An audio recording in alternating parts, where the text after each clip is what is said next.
어쨌든 신비는 구약시대에 감춰져 있었으나 신약시대에 와서 하나님께서 밝히 계시해 주신 어떤 진리를 가리킵니다. 한편 한글 킹제임스 성경에 나오는 신비를 변개된 성서인 개역 한글판 성경은 모두 다 비밀로 변개시켰고, 개역 개정판 역시 단 2번을 제외하고는 모든 신비를 비밀에 붙여버렸습니다. 이로 인해 변개된 한글 성서들은 하나님의 신비들을 전혀 깨닫지 못하게 만들었습니다.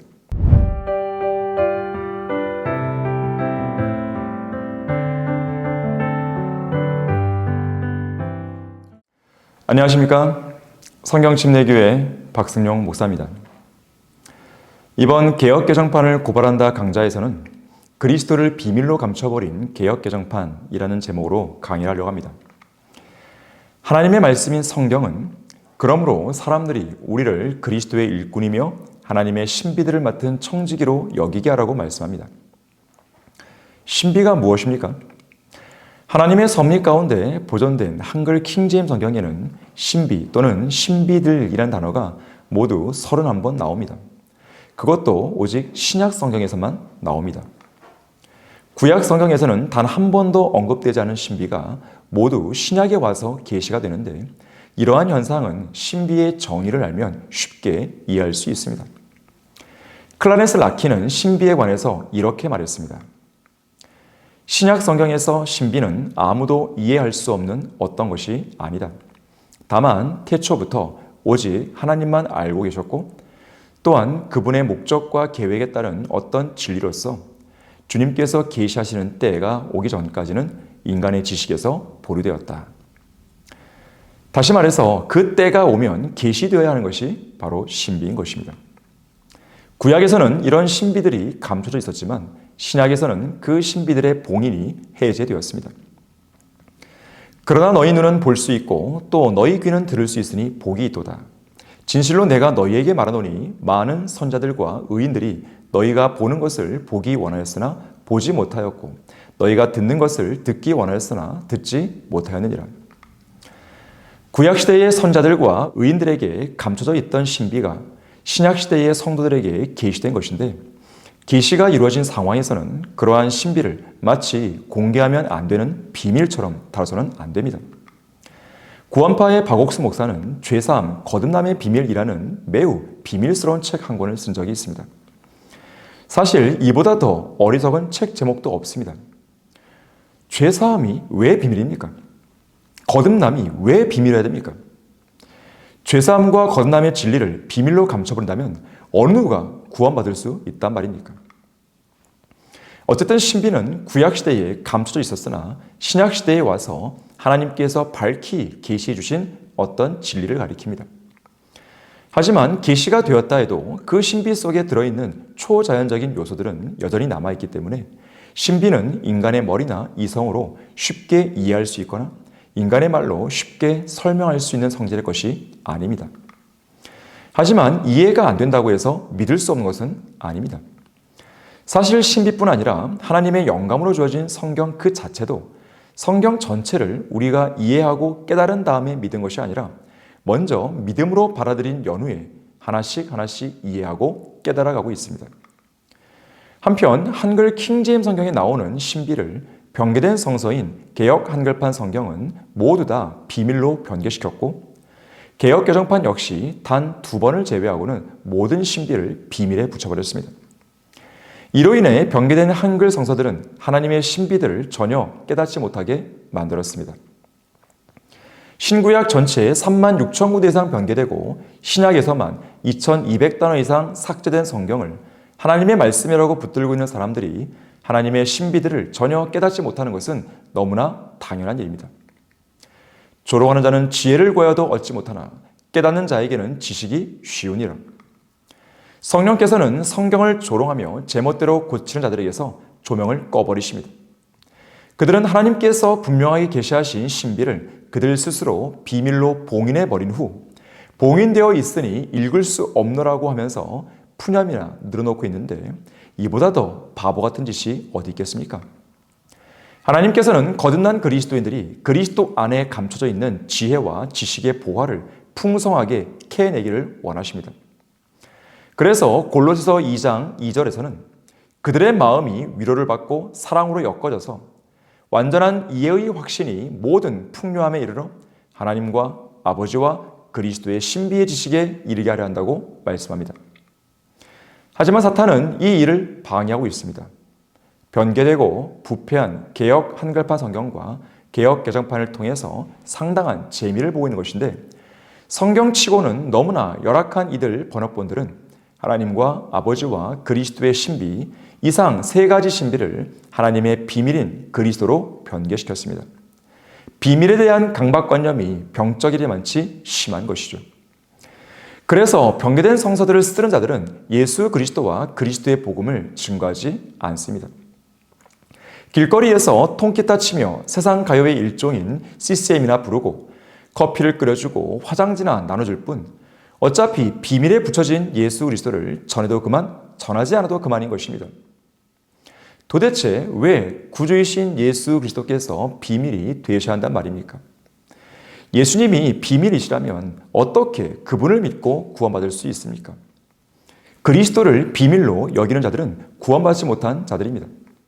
그런 자들은 죄사함, 거듭남의 비밀이나 운운하면서 구원을 복잡하게 만들고 있는 박옥수와 그의 추종자들과 별반 다를 게 없는 사람들인 것입니다.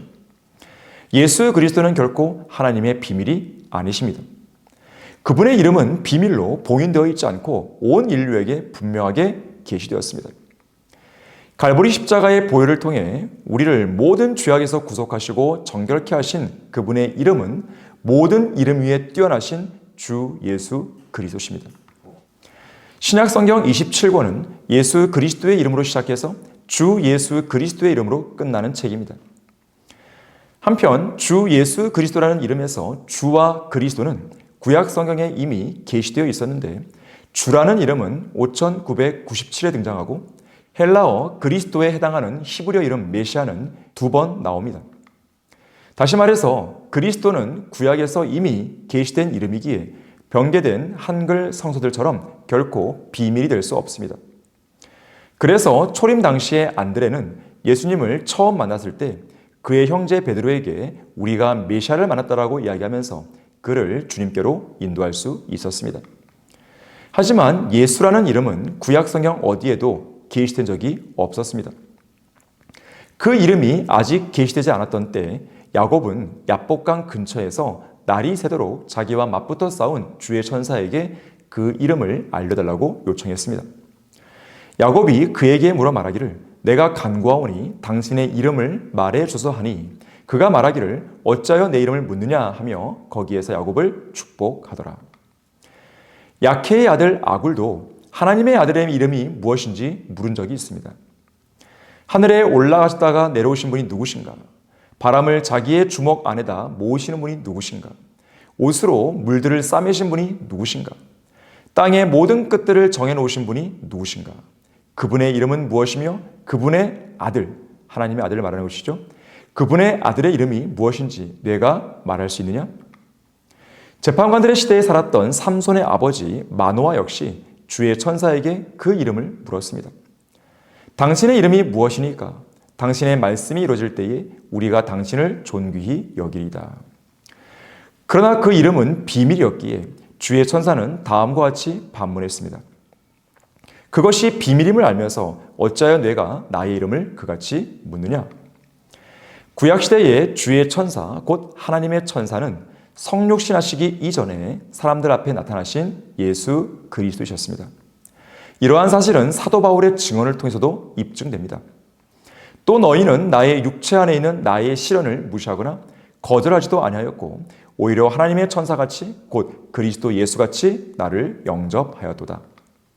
주의 천사는 하나님의 천사이고 하나님의 천사는 그리스도 예수십니다. 하지만 구약에서는 예수라는 이름이 비밀이었기에 주의 천사는 그 이름을 알려달라는 요구를 받을 때마다 한결같이 어찌하여 내 이름을 묻느냐?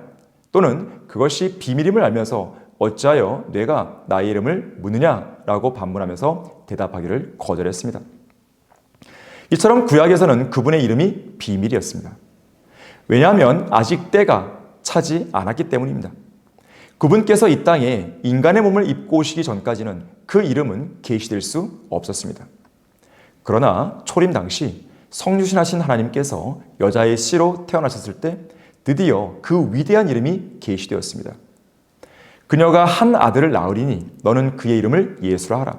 이는 그가 자기 백성을 그들의 죄들에서 구원할 것이기 때문이니라. 그리고 그분께서 그 이름의 뜻대로 인류를 죄에서 구원하시기 위해 십자가의 죽음에까지 순종하신 후 부활하시어 하늘로 오르셨을 때 하나님께서는 그 이름 곧 예수라는 이름을 모든 이름 위에 가장 뛰어난 이름으로 높여 주셨습니다. 이 이름은 구원자요 통치자로서의 위대한 이름입니다.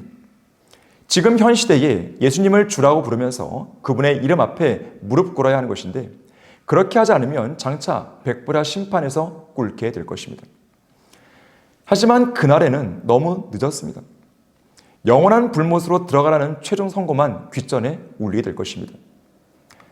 한편 앞서 언급한 골로새서 2장 2절에서는 세 가지 신비, 곧 하나님의 신비와 아버지의 신비와 그리스도의 신비를 언급하고 있는데 각각의 신비의 의미는 다음과 같습니다.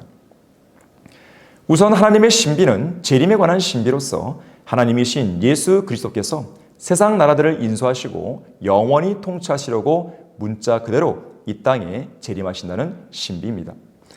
요한계시록 10장 7절에서 일곱째 천사가 소리를 내는 날들에 그가 나팔을 불게 되리니 그때에 하나님의 신비가 이루어질 것이라고 말씀하는데 다시 말해서 재림 때, 그러니까 요한계시록 11장 15절에서 일곱째 천사가 나팔을 불 때 이 세상의 나라들이 우리 주와 그의 그리스도의 왕국들이 되어서 그분이 영원 무궁토록 통치하심으로 하나님의 신비가 이루어지는 것입니다. 다음으로 아버지의 신비는 성육신의 신비로서 영원하신 아버지라 불리는 능하신 하나님께서 인간의 몸을 입고 육신으로 나타나신 경건의 신비를 가리킵니다. 마지막으로 그리스도의 신비는 이방인들이 복음을 통하여 그리스도 안에서 공동 상속자가 되고 한 몸이 되며 그의 약속에 동참자가 된다는 신비입니다. 과연 한글 킹제임 성경이 없이 이러한 소중한 신비들을 어떻게 깨달을 수 있겠습니까? 그러므로 사람들이 우리를 그리스도의 일꾼이며 하나님의 신비들을 맡은 청지기로 여기게 하라. 이 구절 역시 변개된 성서들에서는 하나님의 신비들이 하나님의 비밀로 변개되었습니다. 따라서 이런 가짜 성경들을 쓰는 목사들이나 성경 교사들은 그리스도의 일꾼들이 아니며 하나님의 신비들을 맡은 청지기도 아닙니다. 그들은 이 위대한 신비들을 맡을 자격도 없고 맡아서도 안 됩니다. 성경은 그런 자들을 향해 이렇게 경고하고 있습니다. 더러운 이익 때문에 가르쳐서는 안 될 것들을 가르쳐서 집들을 온통 뒤집어 놓는 그들의 입을 막아야 될 것이라. 이 나라 1천만 기독교인들이요, 제발 이제라도 정신을 차려서 올바르게 보존된 성경인 한글 킹제임 성경으로 돌아오길 바라겠습니다.